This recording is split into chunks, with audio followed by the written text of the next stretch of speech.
After spending many years building your showroom network, why did you then shut them all down? Well, I think we got up to shop number 13 or 14 or something like that, and me and my fellow director, a guy called Martin Cheshire, were on our way to find a new showroom, or to actually design the inside of a new showroom in Tunbridge Wells.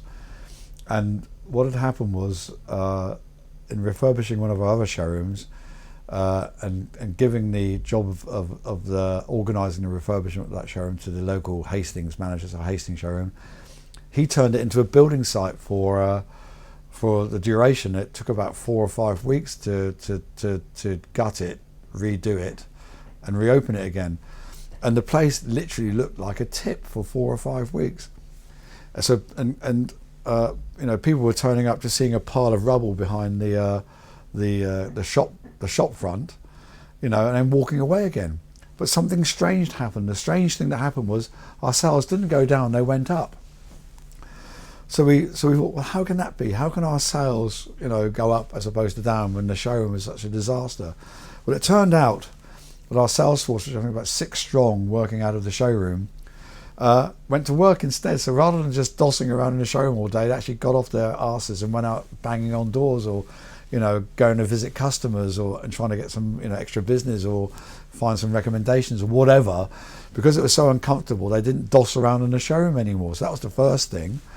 And because they were putting in a greater effort, they got more sales. It turned out that the sales that we actually got from the showroom, called company leads, were usually from people who phoned up anyway. And so the telephones were still working, so they were still phoning us saying, can you come out and give us a quote? So that bit was still working. The other thing that went down, which in a very positive way, were customer complaints, i.e. for service work, where they were saying, could you pop out and have a look at our windows? We think this is going wrong, or that's going wrong.